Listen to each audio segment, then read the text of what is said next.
up. All right, so here we go live on YouTube with Zulma Gonzalez, and this mic is all yours. A thankful Thursday. Thankful Thursday to each and every only one of us. It's redundant, isn't it? I say it the same way, the same every week because it's that reminder that there is only one of us. Ah, I'm taking slow, deep breaths because for some reason I'm taking fast breaths that, and I don't do that. That's not my thing. Um, and so good morning to Dove and Sharon and Regis and Mickey and whoever iPhone is. I don't know who that is. Hi. And of course, Lynn. I'm trusting everyone is recognizing their divinity and knowing that they are perfect, perfect, and perfect. Um, I love the synchronicity. I do. Um, Dove in the last um, segment was talking about the eternal now, now. That'll come up. So let us begin as we always do. We are talking about A Course in Miracles meets Science of Mind and other metaphysical teachings. The first reminder, of course, is that the kingdom of heaven is within you. The Course says the kingdom of heaven is you, and whoever shall know himself shall find himself. And I bring these same quotes every week to remind myself that the kingdom of heaven is me, that it's within me, that it is me, that the kingdom of heaven is all there is, and I'm all there is because there's nothing outside of me, so I am all there is. The kingdom of heaven is within. The kingdom of heaven is me, and whoever shall find himself, him, herself, whoever shall know himself shall find it. Knowing myself, to know myself is to find the kingdom of heaven. To know yourself is to find the kingdom of heaven, to recognize, and the Course tells us that the course teaches that knowing ourselves above everything, this is about knowing ourselves.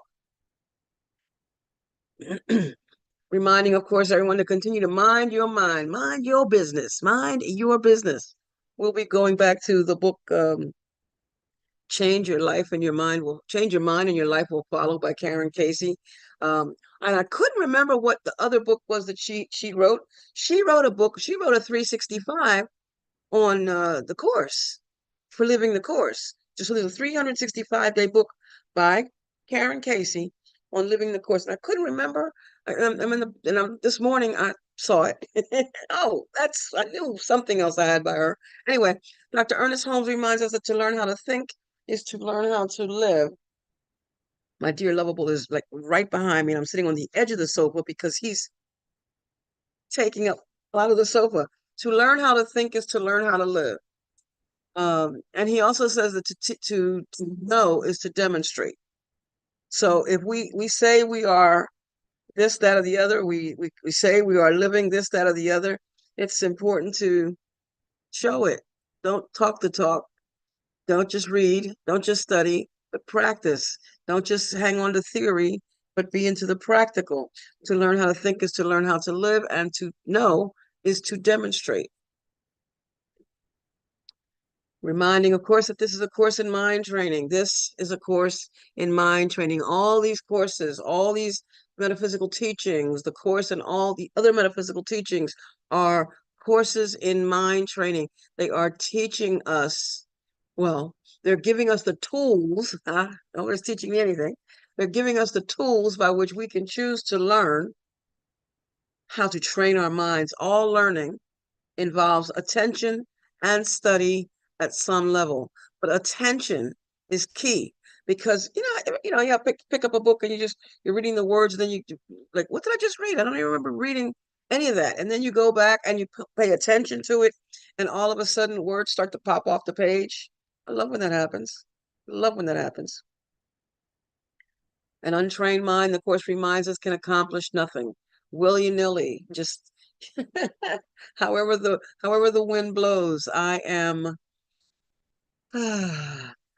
learning how to create routines. I am writing down stuff that is, like the obvious stuff, the obvious stuff. Of course, the first thing I do, I wake up in the morning and I go to the bathroom first, brush my teeth. That's number one. In terms of things like that.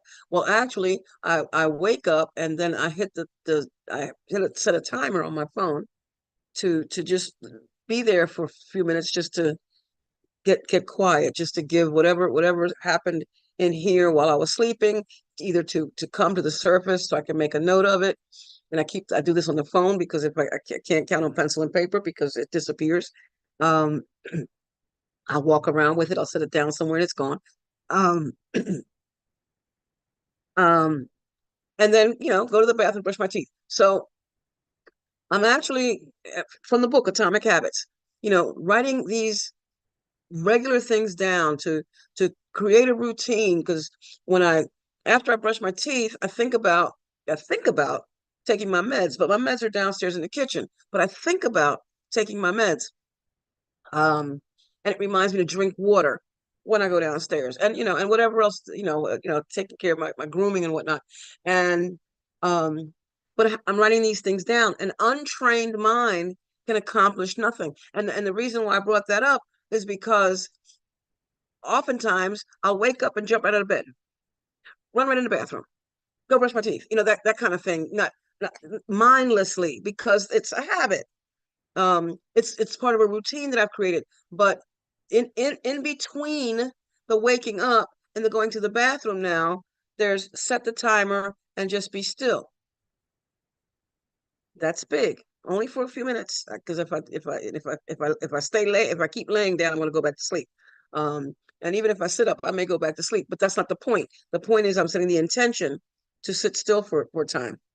I'm training my mind to do this. I'm training my mind. I'm training myself to create routines. I wasn't raised with routines.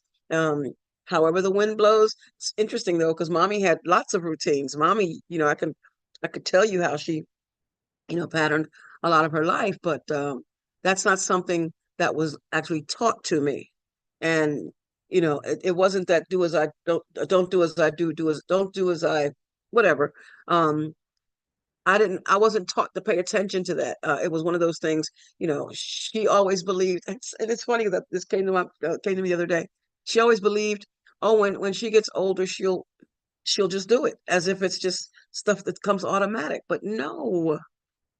Um, and I chuckled at that, thinking, mommy, for all all the love that she demonstrated to me. Um, one of them was keeping me out of the kitchen so I wouldn't burn myself. So teaching myself how to cook in later years. And it's interesting because my father taught my mother. Daddy taught mommy how to cook well. But then he passed, and he would say to her, take her in the kitchen, teach her how to cook. And she was always concerned about me getting hurt. Always concerned about me getting hurt. Which so anyway, an untrained mind can accomplish nothing. It's essential. It is essential. It is essential that if we want to have the life that we want to have, if we want to spend our time, conscious of heaven, then we have to train our minds to become conscious of heaven, to not let our mind wander, to guard our thoughts, to not fall into the sleep of forgetfulness, and all these things. Trained thought, Dr. Ernest says, is far more powerful than untrained. And the one who gives conscious power to his thought should be more careful what he thinks than the one who does not. Because the one who doesn't, it's again, before, the word routines does something to me. The word routines, the word discipline, they do something to me. I get this charge with these words. But of course, they're just words, and they're symbols of symbols, and they have only the meaning that I've given them. Uh, I recognize and understand that I must be disciplined. I have to say it out loud, that I must be disciplined in some area. I make it a point to be here every Thursday at 9:30. I make it a point to have something to present in some way. So something's going on in there. There's some training has gone on. It's something to that I take time to do these slides. Anyway, which is based on hyper focus, but that's a whole other thing. Um, trained thought, trained thought is far more powerful than untrained. That's the bottom line here. And it's important to give conscious power to what we think, conscious power to guard our thoughts, pay attention, watch what's happening. Just watch what's happening. Be in it. Be in it. You need to learn. I need to learn. We need to learn how to select our thoughts just the same way we select our clothes every day. We get to choose what we think. That's a gift that we've been given, that we can choose, that we can choose, that we can choose. That's a gift. I was having a conversation with um, someone about, I have a client, and we're talking about um, in the younger years when we didn't know we had a choice, when we were under the, in some cases, the dictatorship, um, or the rulership, or the guidance that of our parents or whoever the caregivers were, and we didn't know that we had a choice. We do it too when we everything was no, so-called terrible twos, where it was no, and we started recognizing that we had our own mind. But what we didn't recognize is that there were some things that no matter what, it's like me putting a leash on Lovable and taking him outside, and he may want to go to the left, but or this morning, just it was 5 after 9 when he decided he wants to go out, and I only have so much time because I wanted to be here in front of my computer, which is working, by the way. Remember that last week? That was I had to go into settings and hit the network reset. Um, I'm going to slow down. You hear me, right? You hear it? I'm gonna slow it down. Um, but this morning I took him out, and it was important that we go in the direction that I wanted us to go. So because of the leash, he was forced. I mean, I wasn't tugging and pulling, don't get me wrong, but but he was forced to go in the direction that I sent him, not realizing that he could have tugged and pulled, and fought to go another way. Didn't realize at that moment that he had a choice. Same thing with we as children. We don't realize that we have choices. We have choices. We get to select our thoughts. This is a power that we can cultivate. If we want to control things in our life so bad, then we should work on our mind. We need to work on the mind. That's the only thing that we should be trying to control. And that's Elizabeth Gilbert. And in fact, that's all we really can control. We don't have any control of anything outside ourselves. Uh, I keep reminding of the serenity prayer. It's saying, God, grant me the serenity to accept the things I can't change. And that's anything outside of me. To change the things I can. That's what's right here. The only thing I can change is my mind. The Course tells us, but there's no point in lamenting the world. There's no point in trying to change the world. It is incapable of change because it is an effect. But there is a point in changing our mind, because then we are working with changing the cause with a small c. We're changing the cause. I'm the cause of whatever is going on out there. The responsibility for sight reminds us that, I'm responsible for what I see. And everything that seems to happen, I'm asking for it. Because I'm picking and choosing what to think about what's happening. The thing that's happening is happening, whatever that happens to be. And it's a momentary thing. It's a moment and it's gone. It's a moment and it's gone. But I'm thinking, well, I start analyzing it, and I start interpreting it, and start making all these putting all these different thoughts and ideas about what I think it is, as opposed to just appreciating it as it is. Um, and Dove wrote, good point, Zulma, thank you. He says, don't change the world. It's incapable of change. It's an effect. Change the mind because it's cause. And I think that's in workbook lesson 23. I'm gonna say 23. I'm gonna make that my guess. Workbook lesson 23. I'll run to it for a moment and see if that's true. Anyway, on my way there, let me continue the slides. Um, Joel Goldsmith reminds us that it is the mind that keeps itself stayed on God, and it is with the mind that we think spiritual thoughts. Again, mind. If I'm minding my thoughts, if I'm not letting my mind wander, I'm guarding my thoughts. I am staying out of the sleep of forgetfulness, because that's an unwillingness. If I'm choosing to forget, that's a choice. That's a choice. And Dr. Ernest says that thoughts and things are but two ends of the same proposition.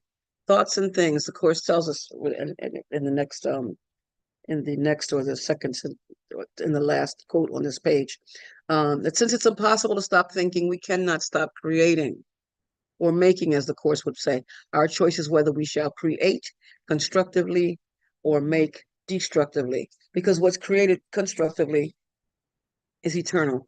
What's created constructively can't be threatened. What is destructive is anything that is perishable, anything that can go somewhere. All right.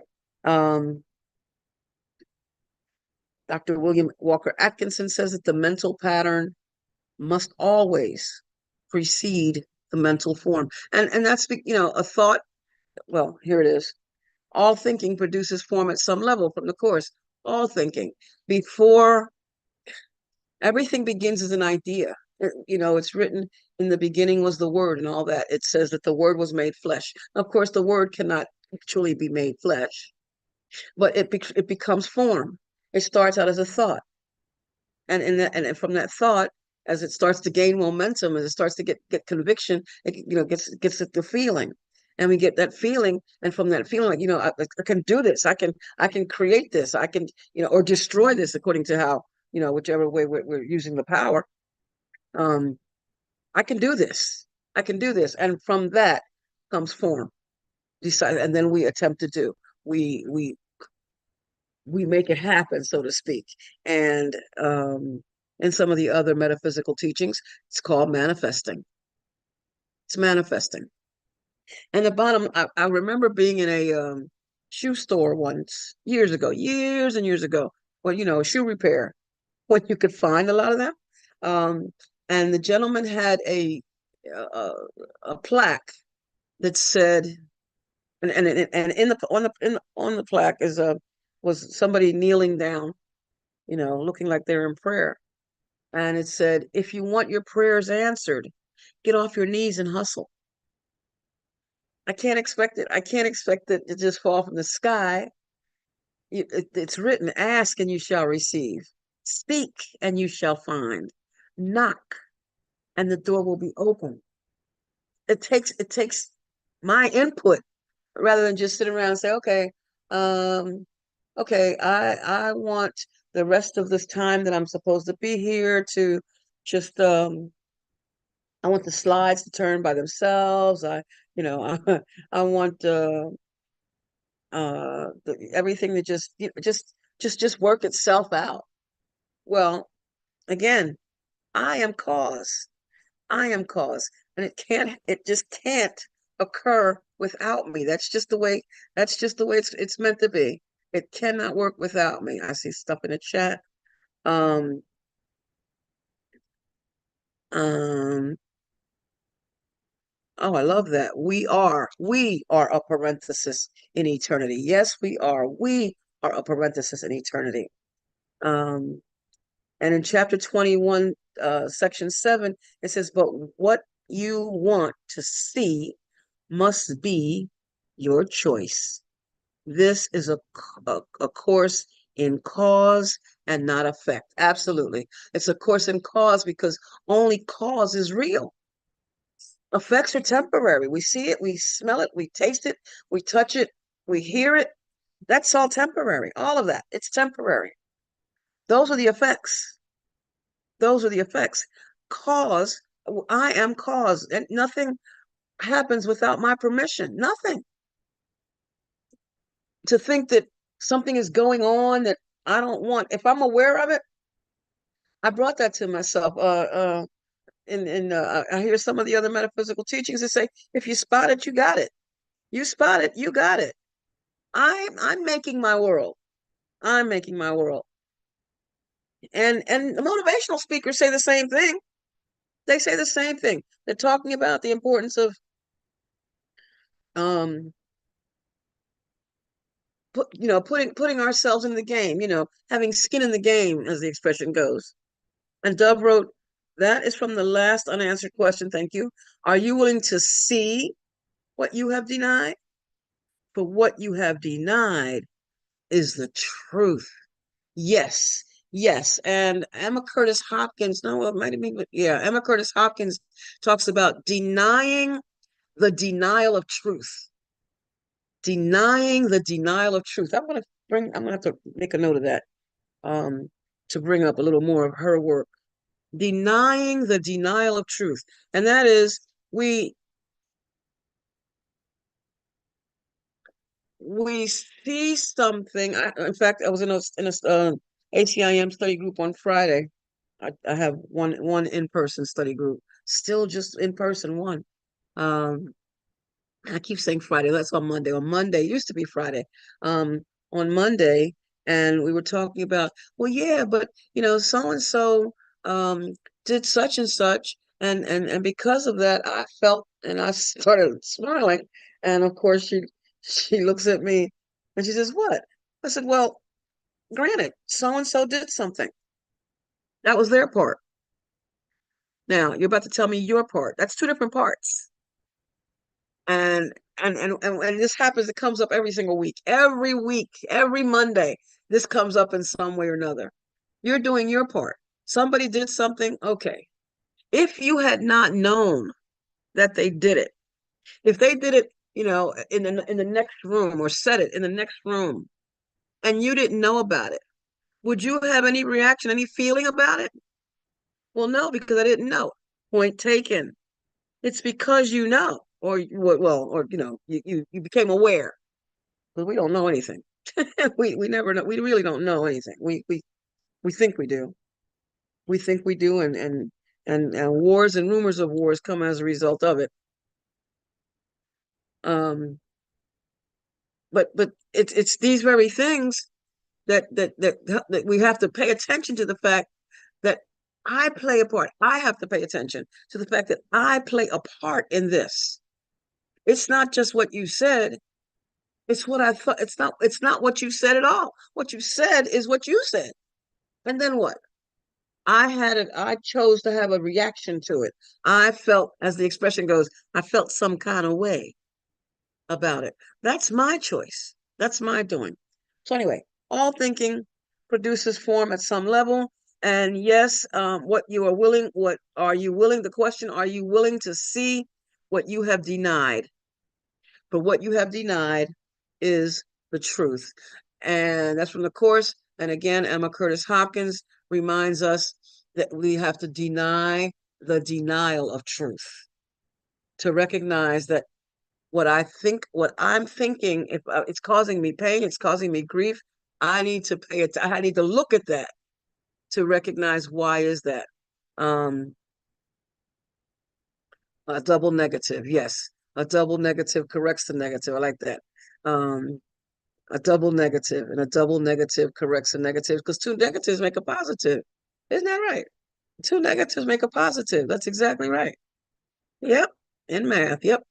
Two negatives make a positive. Thank you for that, Dove. I appreciate that input. Um, I appreciate that input. And I have to make sure I save the chat. I love saving the chat.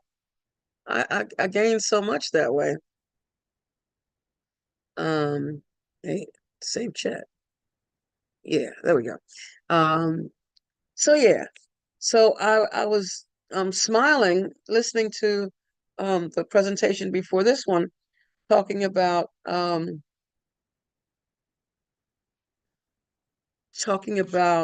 happened here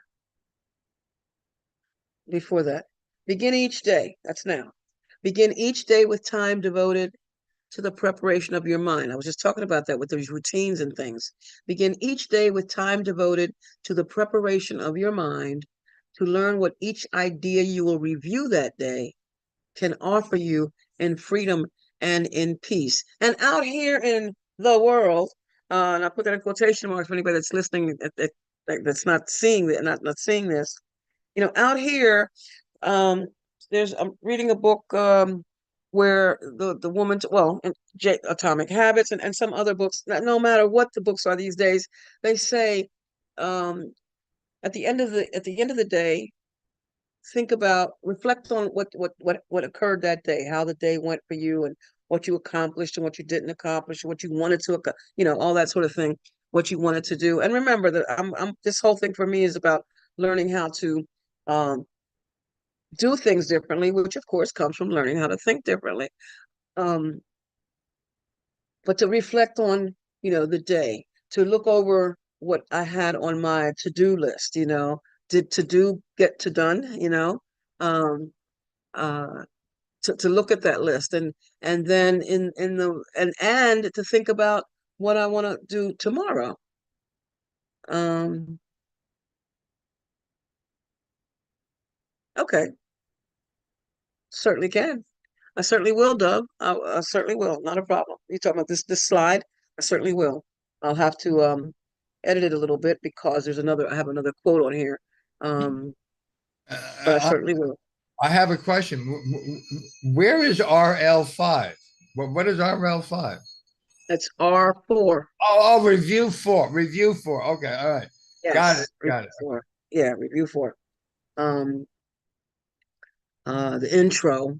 It's interesting. And when I copied this, that's exactly how it came up. It lets because when you copy paste right from the Uh, online course. Zulma. Yes. Now, now that I know where it is, you don't have to send it. Thank you. Okay. All right. Um. All right. Uh. But yeah, I was just for teaching purposes. So anybody that's listening, when I first started studying the course. Well, first I was just reading the course. But when I first started studying the course, I came across Ken Wapnick first.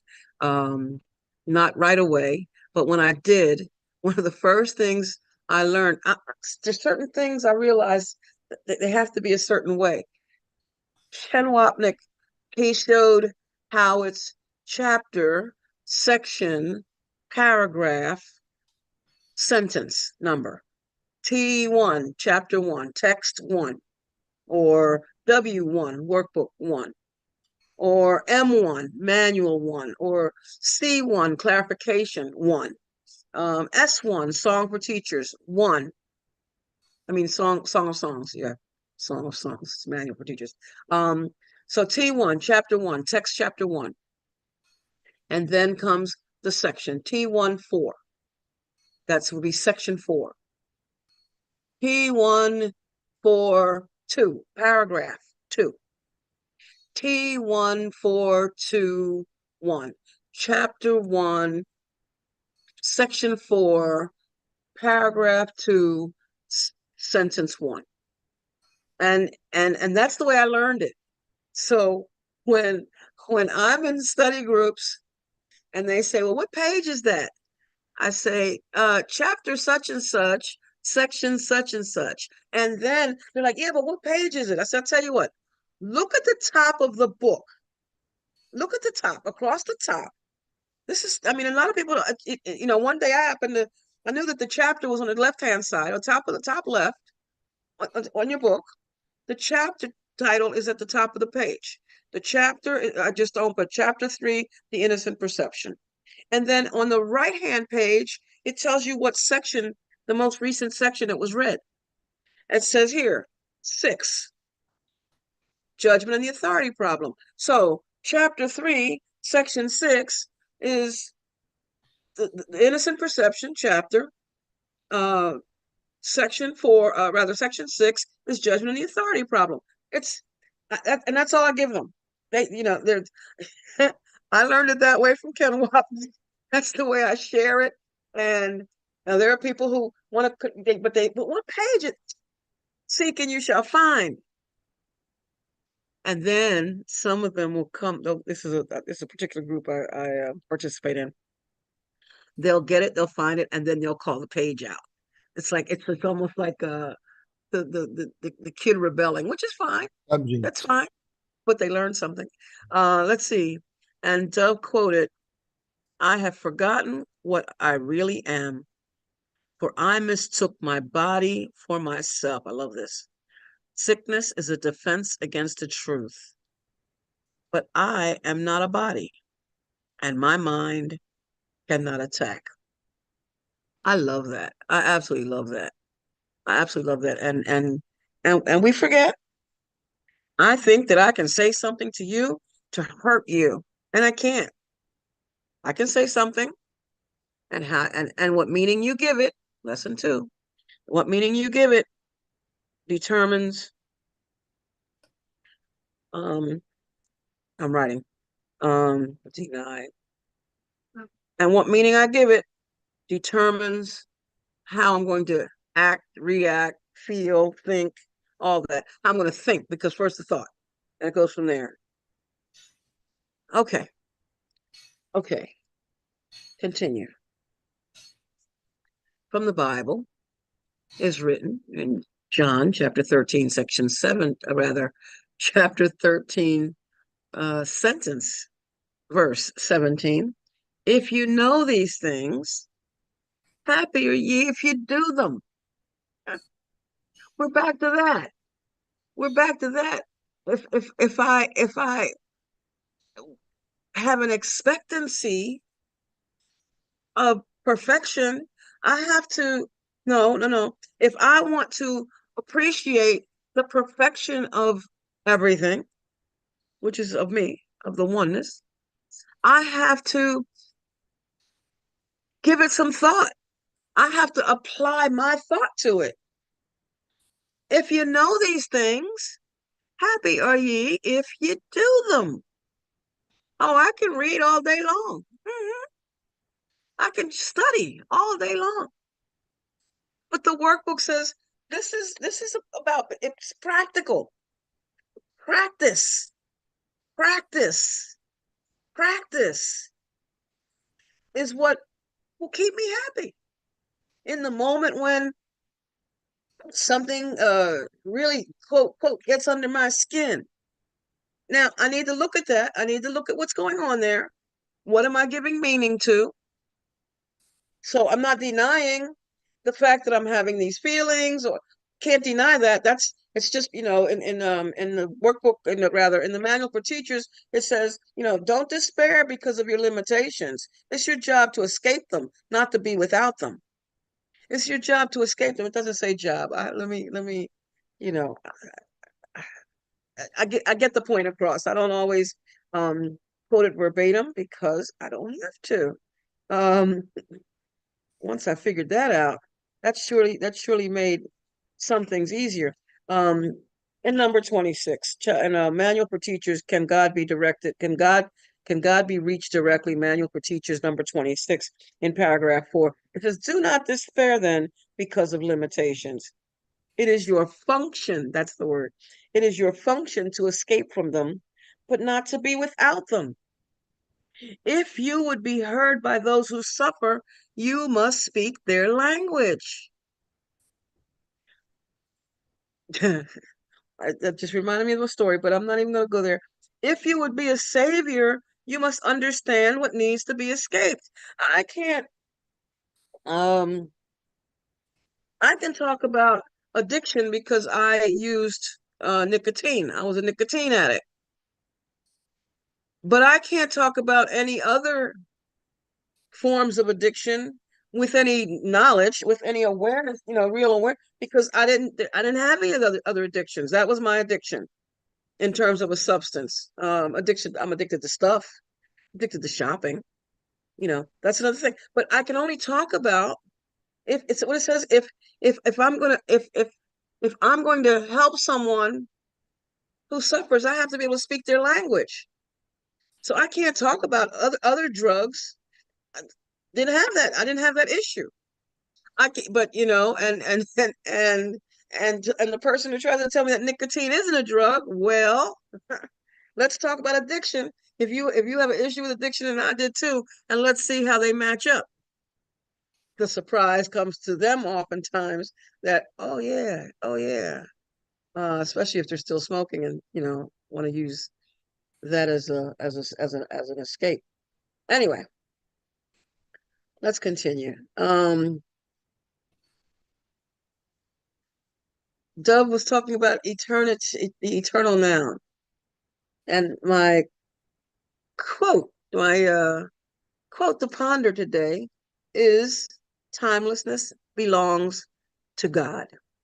And that's from the course in chapter 2, section 5, subsection A, paragraph 17, sentence 5.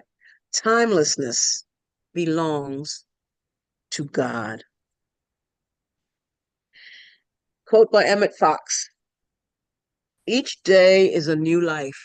I love this quote. Each day is a new life. Each moment is really a new life. What we call memories are really present thoughts. See, we think we're thinking about the past.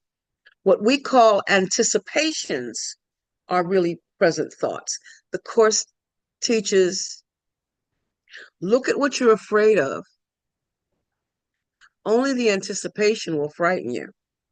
In other words, I'm thinking a thought about a period of time that does not exist. It's not here. Period of time. And I'm getting upset, worried, becoming fearful of that thing, whatever this thing is, because I think I can predict the future. Now, granted, going back to the quote that Dove wrote earlier about what we see,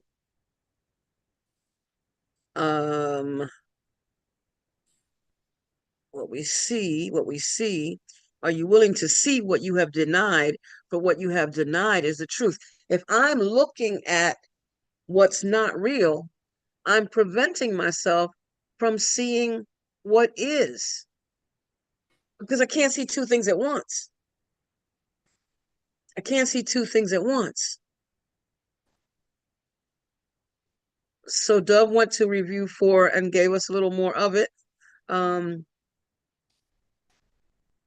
Begin each day with time devoted to the preparation of your mind to learn what each idea you will review that day can offer you in freedom and in peace. That's the quote I used. He continues, open your mind and clear it of all thoughts that would deceive, and let this thought alone engage it fully and remove the rest. My mind holds only what I think with God. Oops, just lost it. My mind holds only what I think with God. 5 minutes with this thought will be enough to set the day along the lines which God appointed, and to place his mind in charge of all the thoughts you will receive that day. And what's important about that, again, we can't think two thoughts at once. If I am saying that above all else, I want to see things differently, then what do I do about that? What did the quote from the Bible say? Happy are you if you know these things, happy are you if you do them. And that's what this is saying. Give time, give conscious time, give conscious time to God. Give conscious time to hearing the voice for God, the Holy Spirit. Give conscious time to that. Conscious. And what happens is, if you do it every day, like me with my routines, it becomes part of the routine. It becomes a habit. It becomes a thing that in the middle of the day, when something out there seems to be affecting me, I can take time. I can continue to set the day. I can place God's mind in charge of all my thoughts at that moment. Place God in charge of my thoughts at that moment. Right now, I need to see this differently. And that's, sometimes And I told you my buzzword is spirit. That's my buzzword. That's saying that. Spirit. That's changing my mind right away. Right away. Spirit. Reminding myself that what I'm seeing is temporary. What I'm seeing is, my perception of it, that, to remind me that I am not the body, whatever. Spirit. That's my buzzword. Works for me it works every time to just to change my mind in that moment. Just in that moment. And I might change it back again, but for that moment, for that moment. And reminds us that denial weakens, acceptance strengthens. Yes, indeed. Yes, indeed. It's not for me to say accept EXCEPT. It would be great except for no. It's I accept. I accept. I don't necessarily have to like it, but I accept it. Let all things be exactly as they are, which is saying accept all things as they are. It is what it's supposed to be. People go into what could have been and what should have been, and if this had happened, and if only we had known, and if medicine, if they had known back then what they know now, then my somebody would not have made a transition. That's a story. It's a story. It's a made up story to only it make me angry. That would only bother me if I tried to make that the story, because now I'm angry with the creator. I'm angry with time. I'm angry with stuff I'm angry with time. I'm angry going into wish world, a place that doesn't exist. The course talks about that, and I have to find that. I have to find that where um I need to write myself a note. We talked about um it's about the past and believing that only the past can give me what I wanted. I'll have to find that. That's powerful to me. Uh, I'll bring this up, and it'll be on a slide next week. I promise you. If I'm here, it'll be here. About the past giving me what I think. Um, it's an imagination. We're making up stuff. Um, and it means that only in the past could it be repaired. But we can't go back. That's the thing. We can't go back. We if we could, that'd be a different story. Um, and Dove writes, oh, quite a bit. Thank you. In chapter 21, section 7, do you not see all your misery? Here we go. Do not you not see that all your misery comes from the strange belief that you are powerless? Denial is as powerful as love is. And that's in chapter 7, the text chapter 7, section 7, paragraph 1. It goes, and then Dove says, if you deny a brother a blessing, you have denied yourself. Of course, because you are me, I am you. Not tablets with no refills remaining and reduce. Not this body. I am you and you are me, not this body. We're the same source. We come from the same source, and we come from the same idea. We are one in one another. That's a song. That's part of a song. We are one in one another. A song called "Make Us One" by Philip Bailey. Philip Bailey, who's a member of Earth, Wind, and Fire, the singing group. Make Us One. Beautiful song. And Dove continues that weakens all differences, separation. Inclusion, on the other hand, strengthens. It invites atonement. And to atone, first of all, is to undo. It lets you let go of a period of time that doesn't exist anyway. Lets you let go. And then the workbook lesson I mentioned earlier, to let all things be exactly as they are. Workbook lesson 268. So back to this quote. Each day is a new day. Each moment is really a new life. The Course says any instant is the holy instant, if we want it to be. Any instant is the holy instant. And what we call memories, what we're looking at, we think is the past, is really a present thought, because I'm thinking about it now. I'm thinking now. Everything is now. What we call anticipations, which is the so-called future, are really present thoughts. No one has ever lived in any moment except the present. I absolutely love this. This to me is, I can grab sections of the Course and just drop that in there, or break this down, which I think I may do on a slide at some point, because I absolutely, that's just that's powerful to me.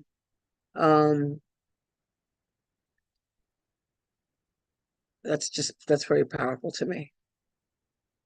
The next slide.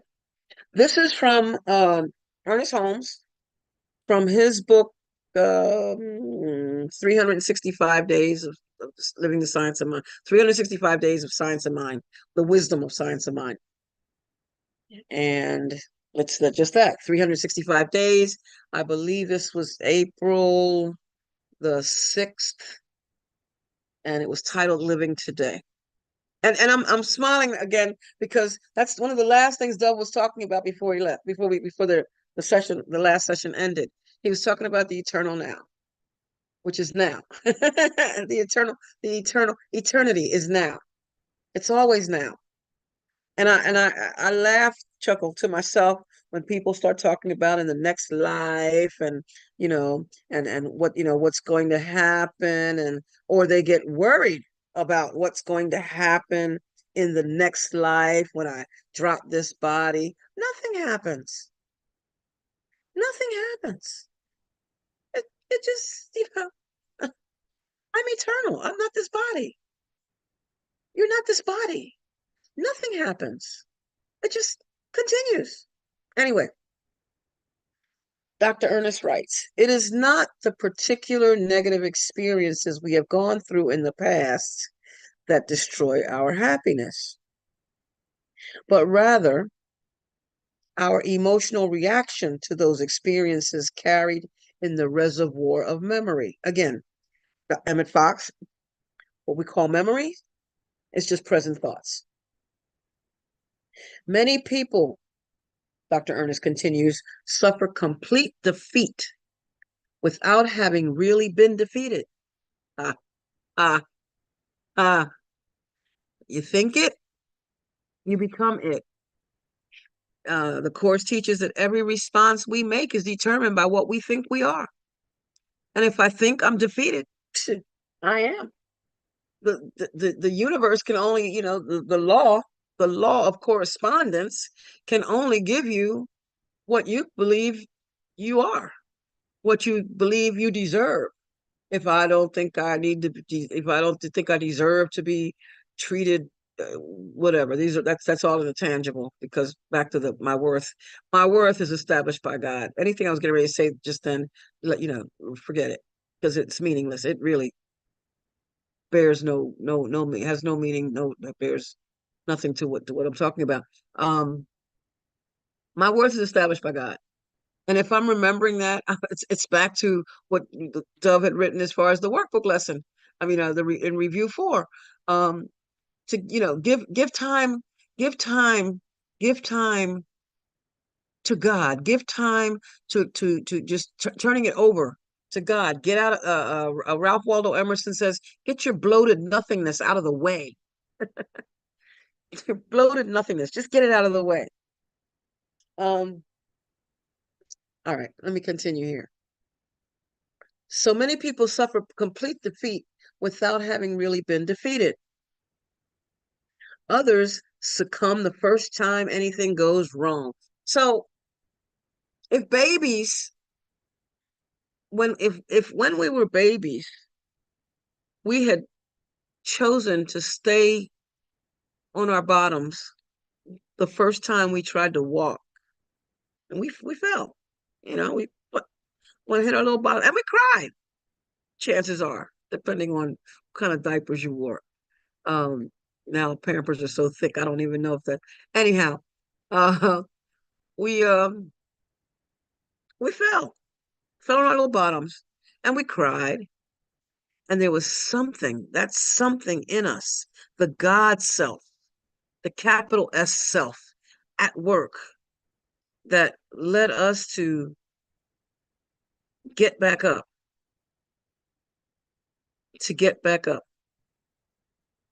Oh, iPhone person with no name. Would you? Can you please type in the chat your name? I just caught a glimpse of you. Thank you. Hi. How are you? And you're muted. No, you're muted. Unmute. I don't have my wig on, but I'm getting ready to go to my mother-in-law's. She died Tuesday, and she died. We heard, my husband and I were in the car going to Tyler last week, listening to you, and I could. And she died. And she died Saturday. So now we're going over to Tyler, driving in a minute. But I've been listening to you the whole time. Thank you. Thank you. You Thank were you. wonderful. My husband said she's got that PowerPoint. That's the lady that had the PowerPoint. I said she's a PowerPoint lady. We love you. I'm going to turn Thank you you off so much. I appreciate that. We I really love you. appreciate it. Okay. Love you too. Thank you, and wish you well. I wish you well. Holding on to the truth. Holding on to the truth, Cher. I love that name, Cher. I love that. So love that. Um, uh, so yeah. So yeah. Anyway, I'll go back to the reading. Um, so if we had, I was talking about being a baby. If we when we were babies, we fell down. And if we had chosen to stay down, then that would go along with this. Others succumb the first time anything goes wrong. We wouldn't be able to walk today if that were the case. It is one of the aims of psychosomatic medicine, analytical psychology, and psychiatry to drain out the negative and emotional reactions to previous experiences. Now, I can't say that I have forgiven something if I keep bringing it up, because to forgive is to overlook, to let go, to atone is to undo. Remember, undo.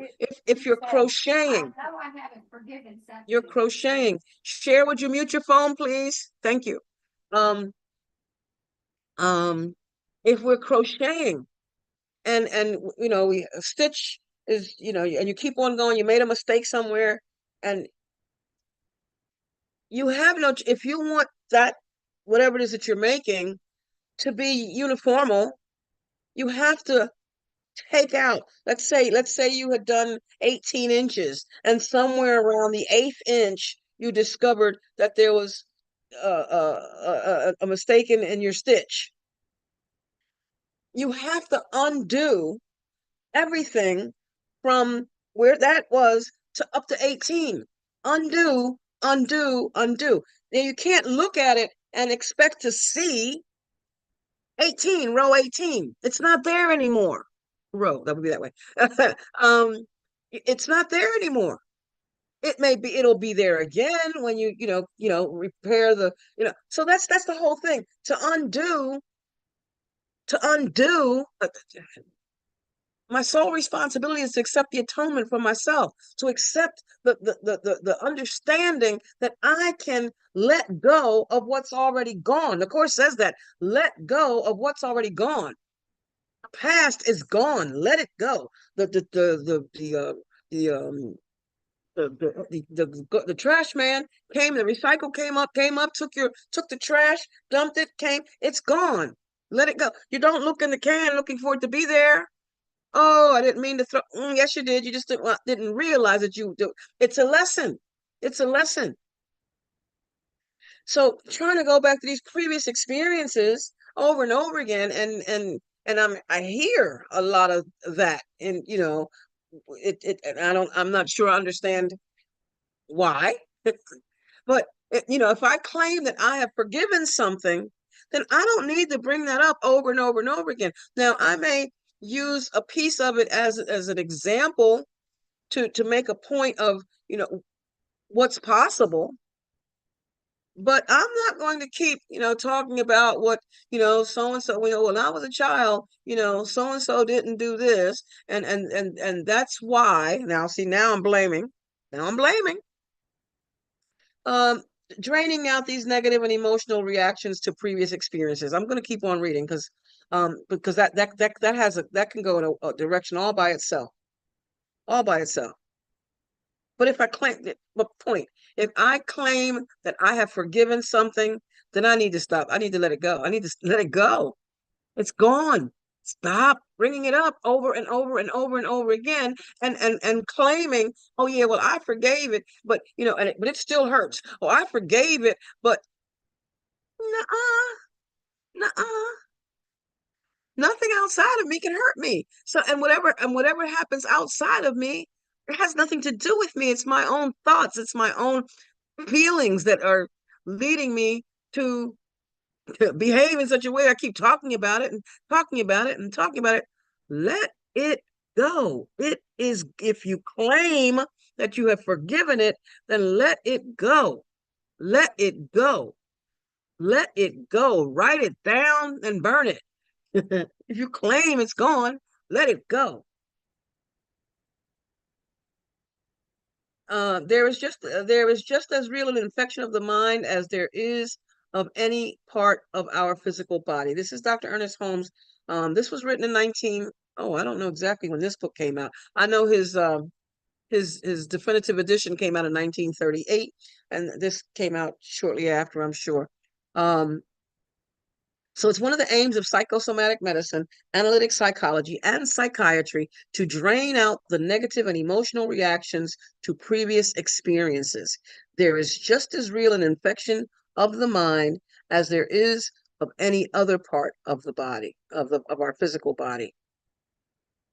Almost invariably, our negative reactions to life, our unhappiness, and perhaps most of our physical disorders are based on unhappy experiences that are buried alive in our memory. Here we go. Buried alive. It's like I keep raising the dead. I'm raising the dead. Oh, that happened yesterday, a week ago, a month ago, a year ago, 100 years ago. And here I come bringing it up again, but raising it from the dead. And in the Bible, it reads, let the dead bury the dead. Gone, go. It's over. It's over. It is finished. It is finished. It is finished. I think I don't know why I just saw, you're eating on a plate. You finished eating what's on your plate. And there's nothing. I mean, it was good too. It was tasty, and you're finished what was on your plate. And now you're looking at your plate. You're looking at the plate, upset because there's nothing on it. It's the food is gone. You enjoyed it and leave it at that. Wash the plate already. Put it in this, put it in the drain. Wash it, put it in the drain. It's over. It is finished. And if you want to recreate that memory, then go in the refrigerator and get the leftovers or cook it again, whatever. But that is gone. That plate of food is gone. I don't know why that's what I saw. These experiences are buried alive in our memory. That's horrible. That just hurts. But yesterday can have no reality to us other than our reaction to it. Yesterday can have no reality to us. Yesterday has no reality. There is no yesterday. Who came up with whoever wrote this dictionary, we memorized all these words. We memorized all these words and gave them meaning. And then we try to recreate it as if it's real now. Yesterday can have no reality to us other than as our reaction to it. It can have no real existence of its own in today other than the lengthened shadows of yesterday. And what's it say in The Function of Time, chapter 13, section 4? The shadowy figures from the past. And I think I might even read that. I had it to read. The shadowy figures from the past are precisely what we must escape. They are not real. That's what is written in chapter 4 of rather chapter 13, section 4 in the function of time. I believe that's paragraph 6, because that was where the course opened itself up to me. I love that section. And I've read it before. I might read it again. We'll see. And so it is that as the impulsions of yesterday are carried over into today, making today happy or disconsolate, so the reactions of today are prophetic of what we will experience tomorrow. I'm gonna pause right there. I am gonna go to chapter 13 in the text. I'm gonna go right there and give you how the course said that. In the section called the function of time, chapter 13, section 4, I'm starting at paragraph 4. This is where the course came to life for me. I mean, the words, and I've said this way before, seem to fall off the page. Oh, lovable, not now, baby boy. Can you wait? My doggy. Ooh, my slides just went haywire. What just happened? What just happened? I have no idea what happened. Okay. Oh, that was scary. I thought I lost it. All right. Slideshow from current slide. Okay. What, baby boy? I think he has something he wants to do, but I think we'll have to wait. Maybe I can love him into waiting. I'm trusting that I can. But the course came alive for me. Yeah, baby boy. What? What you want? What you want? Huh? Huh? We've already been out. We can wait a while, right? It's gonna wait, right? Right? Okay. Um, this is the section. This is the section of the this stop. This is the section of the course that made me where the course opened up to me, where my willingness was enough to get it, because up to this point I was just flipping random pages and I'm like, what is this saying? What do you mean nothing real can be threatened? What do you mean nothing I see means anything? That's ridiculous. And this was a random opening too. But anyhow, it reads, starting at paragraph 4. The ego has a strange notion of time. And it is with this notion, what, baby boy? It is with this notion that your questioning might well begin. The ego invests heavily in the past, and in the end, believes that the past is the only aspect of time that is meaningful. Remember that its emphasis on guilt enables it to ensure its continuity by making the future like the past and thus avoiding the present.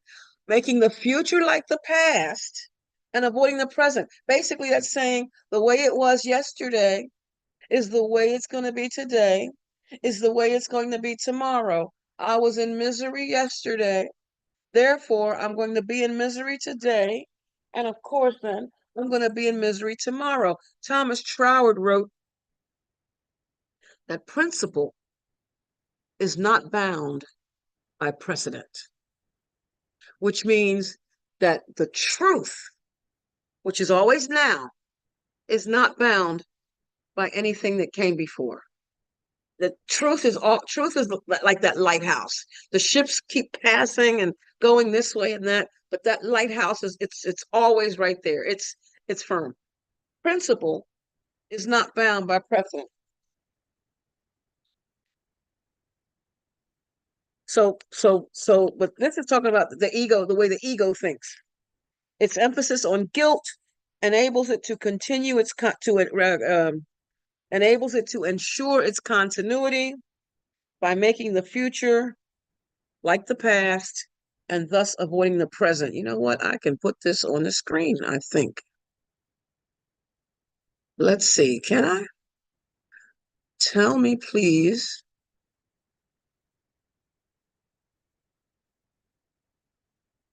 Do you see the course on the screen? Anybody who's looking?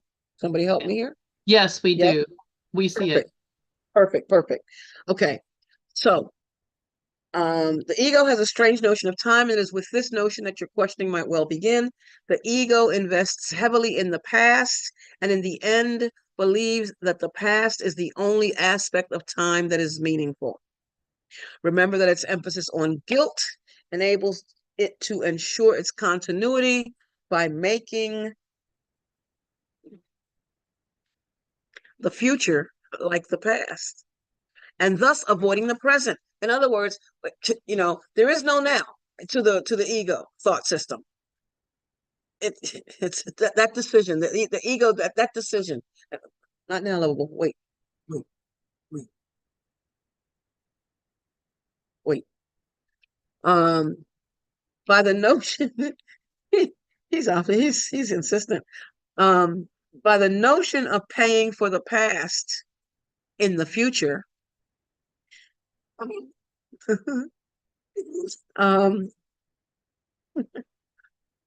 the past becomes the determiner of the future, making them continuous without an intervening present. It's like, oh, pain yesterday, pain today, pain tomorrow. Well, it's all, if we're talking about there is no time, then, it's all a single continuous moment. Well, at the continuous moment that was before, it was painful. So of course it has to be painful now, and it'll continue to be painful because nowhere in there have I made a choice to choose. Nowhere have I made a choice to follow to hear the voice of the Holy Spirit. I continue to hear this cackling voice of this ego telling me that the past is the only thing that's important. Hold on, don't let go. Hold on, stay in pain. Hey, you can't. All things are possible in God. All things are possible in God. And the Course tells us that God is all in all. So there's really no can't. There's nothing that we can't do. There's nothing my holiness cannot do. The workbook lesson tells us that. There's nothing my holiness cannot do. All right. For the ego regards the present only as a brief transition to the future, in which it brings the past to the future by interpreting the present in past terms. And that is, let's say Cher gets back on screen, and she's put her wig on, because she mentioned that she didn't have a wig on, and she has her wig on, and I'm looking at her like, oh no, you're not, that's not you, Cher. No.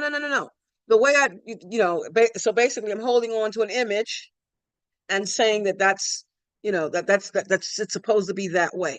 And that's our problem. We think that the person is supposed to act the way they did yesterday, supposed to look the way they did yesterday. No, actually, we do expect them. We think they're supposed to change their clothes. That's what we think in our own judgments, because they may not have to. I can put this on, which I did, put this on so that I can be here. And when I'm finished, I may take this off and put on a t-shirt, whatever. You may expect me to come back next week wearing this same thing. Maybe I will, because I don't remember that I put it on today, because I don't generally go back and look at my videos. I don't do that.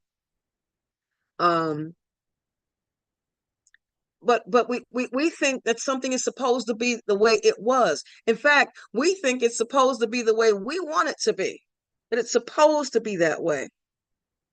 We do this supposition. We do this presumption. We do this shoulding. We should on everything.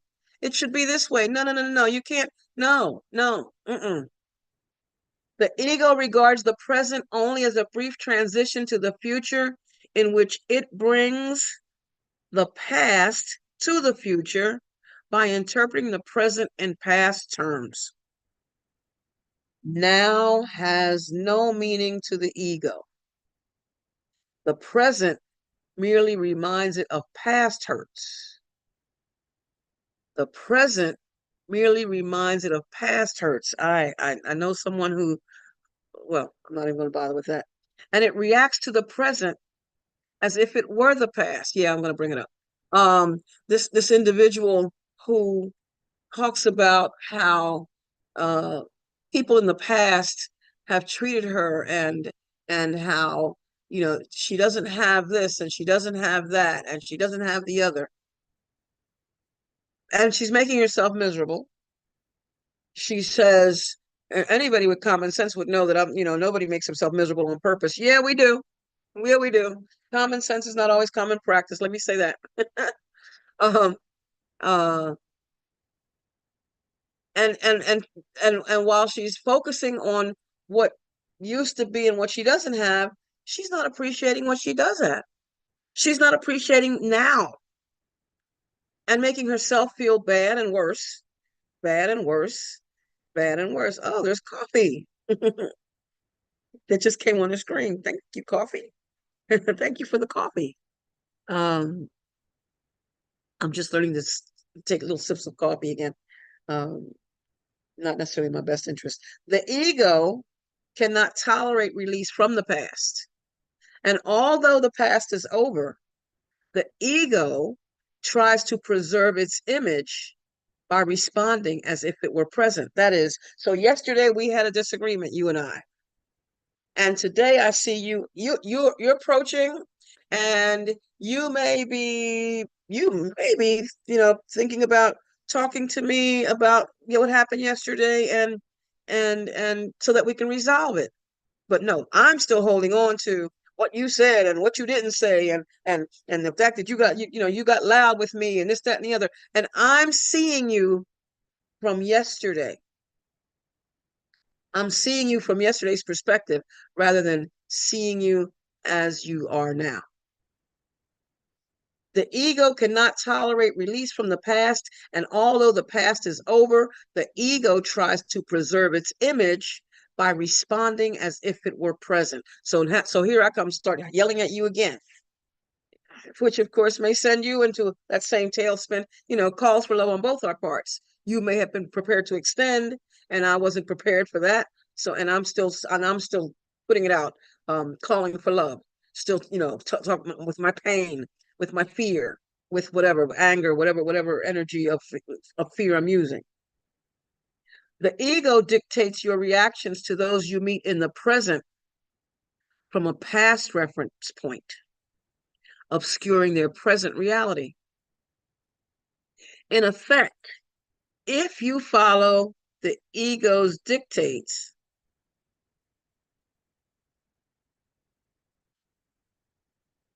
lost my place, something on the screen caught my attention. If you follow the ego's dictates, you will react to your brother as though he were someone else. That is, I'm reacting as if you're in yesterday, whoever you were yesterday, because that's not who you are now. In effect, if you follow the ego's dictates, you will react to your brother as if he were someone else, and this will surely prevent you from recognizing him as he is. And that goes back to what Dove wrote earlier about denying the truth. If I'm focusing on the truth, I can't see what's really in front of me. If I'm denying the truth, then I can't see the truth, because I can't see two things at once. Can't see two things at once. And you will receive messages, the course continues, and you will receive messages from him out of your own past. That sentence took me a long time to understand. Took me a long time to understand. But once I got it, oh my God, it makes so much sense. So you will receive messages from him out of your own past. I'm receiving messages from you based on what I'm thinking, what I'm feeling, what I'm believing about yesterday, what I'm perceiving about yesterday. Not based on what's actually happening now. You may, again, been prepared for something else. Maybe not, but I'm still looking at you.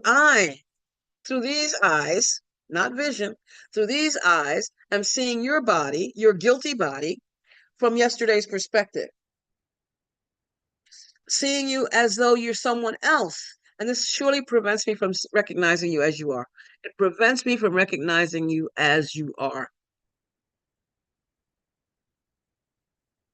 And you will receive messages from him out of your own past, because by making it real in the present, you are forbidding yourself to let it go.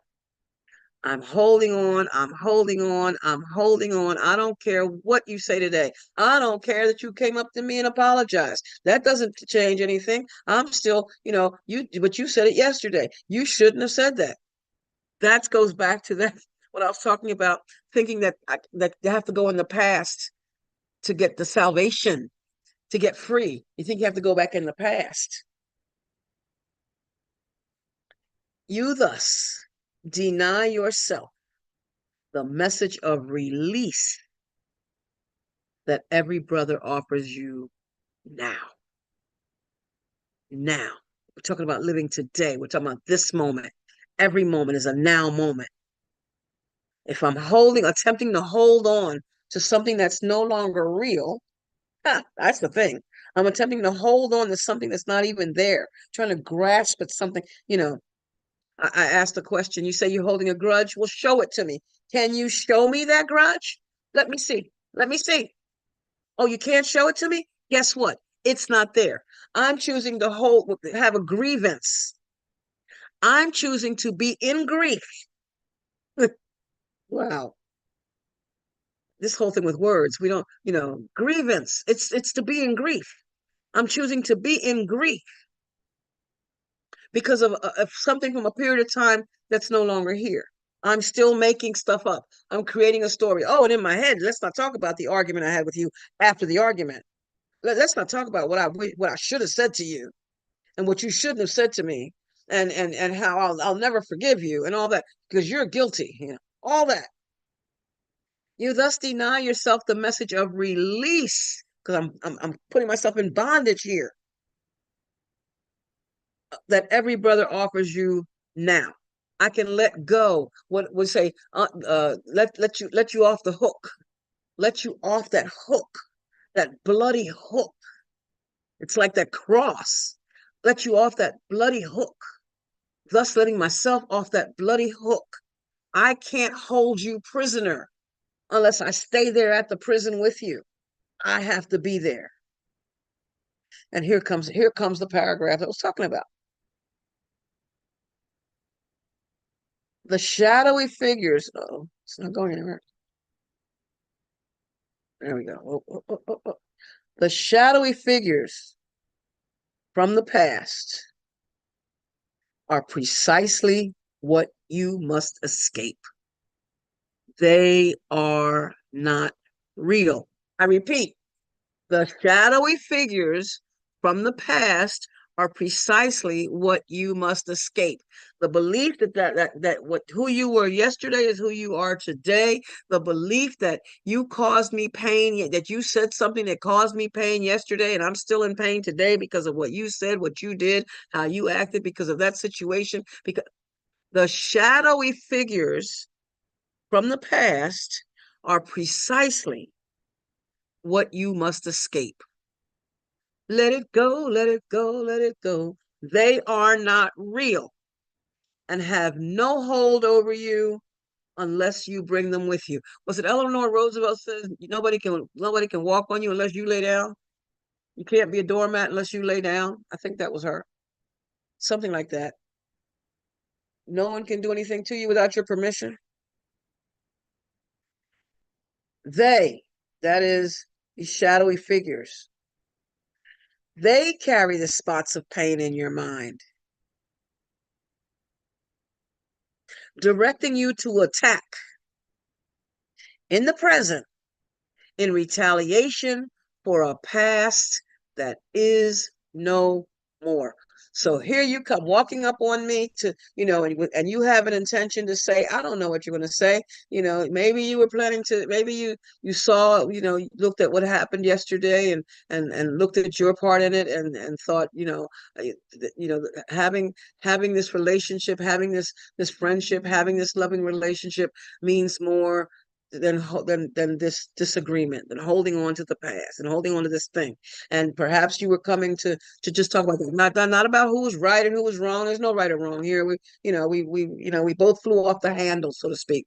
And perhaps you were coming up to talk to me about it because you wanted to clear the air. But no. I'm still holding on to what you said and what happened yesterday. That is a shadowy figure, and that carries the spot of pain in my mind, directing me to attack in the present. So you were getting ready to say, and I here come blasting you again. More of yesterday.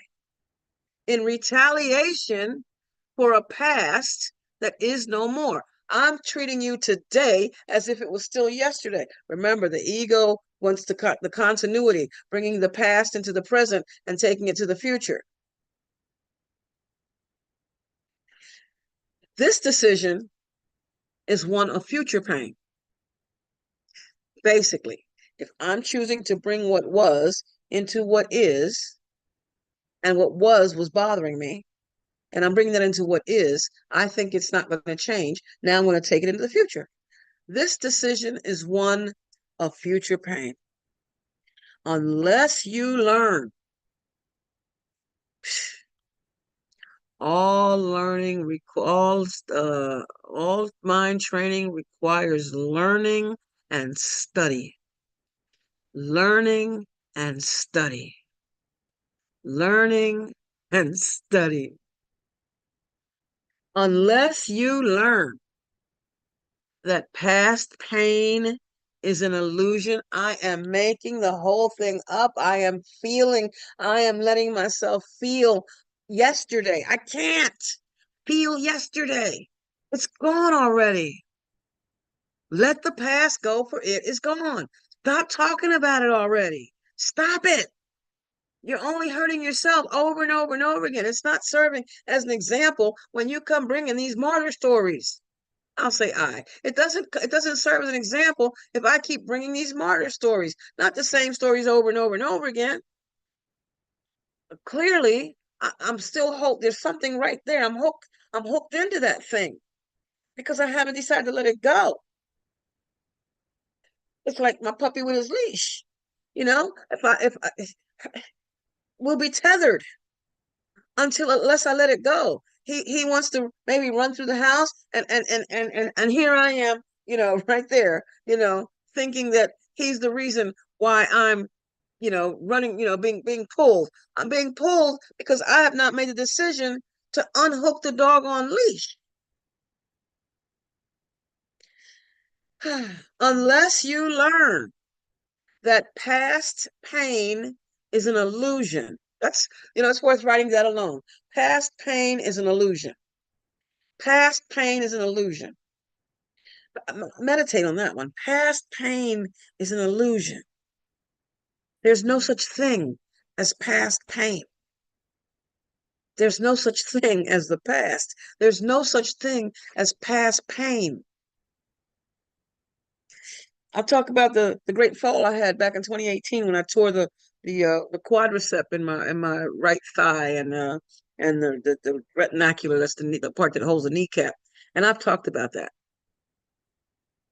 And I can sit here and talk about the fact that, talk about that part of my thigh where it hurts to the touch, that sometimes gets very numb, that sometimes tingles, that sometimes burns. I can talk about that.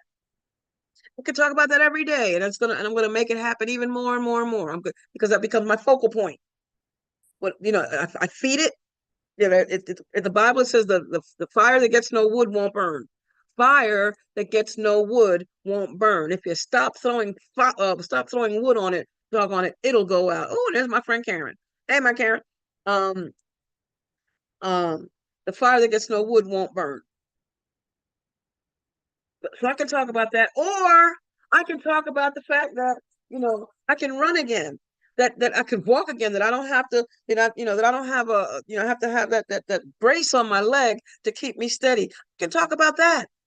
The rest, because as I was saying earlier, if I'm focusing on what I don't, or focusing on what was and focusing on stuff of the past, I can't appreciate things in the present. Unless you learn that past pain is an illusion, you are choosing a future of illusions and losing the many opportunities you could find for release in the present. Because unless I'm willing to change my mind, unless I'm willing to see this differently, unless I'm willing to do that, then I'm going to stay stuck.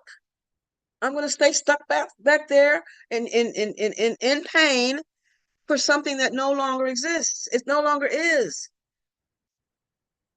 It boggles my mind today to hang on to past stuff. Wait, there's stuff going on in the chat. Let me see what that is.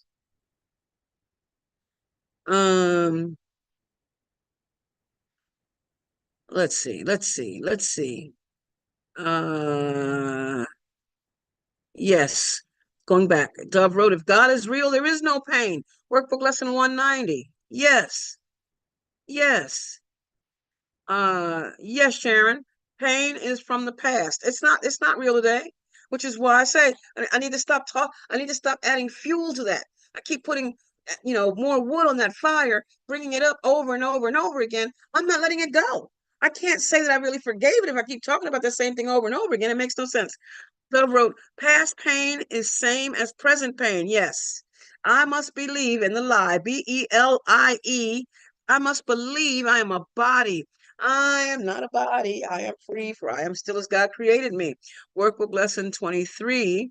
That's one of my favorite lessons, reminds us. And yes, you got to laugh because it's not real. I'm reaching at nothing and hurting myself with it. I'm finishing up right now.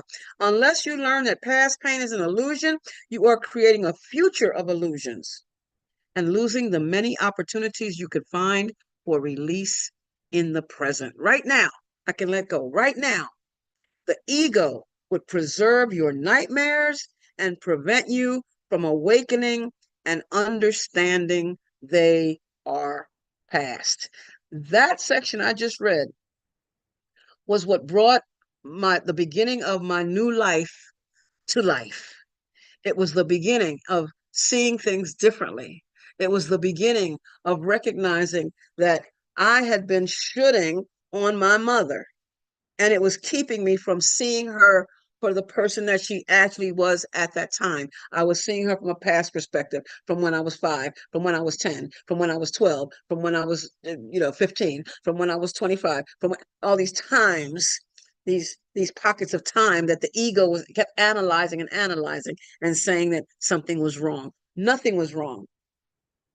It's always now. Always now. Quickly, very quickly, because come in your time, Karen. Very quickly, Dr. Holmes ends with a prayer. Yesterday is gone. Tomorrow has not arrived. And I live in an eternal present filled with an everlasting good. There is nothing unhappy or morbid in my consciousness. I have no fear of yesterday, nor do I anticipate tomorrow with anything other than enthusiastic expectation. Everything good in my experience will create my future. I have no fear in looking backward or forward, but realize the eternal day in which I now live. Today is big with hope fulfilled, with love and life well lived. Tomorrow will provide its own blessings. And from Ephesians 4:23, be renewed in the spirit of your mind. Yeah, family, keep changing your mind. Keep being willing to see it differently. And with that, share. I see you. Thank you. Zulma, I have to tell you one thing. I'm going, like I said, we're going to get my mother-in-law's funeral together. And these two sister-in-laws, I have all those things that you were talking about just now, the stories and the past. And so I'm going to do all I can to walk in there as a new day, a new person, because I have perceived hurts from them. So thank you. What a God's timing once again. I love you. Thank you. I love you. I wish you well. Bid you peace. All right. And with that, Lynn, I turn over the mic. Thank you so much, Zulma. Yes, this was absolutely inspiring, and God bless you, Miss Cher and Tom. Blessing you on your journey, and just peace for all of us.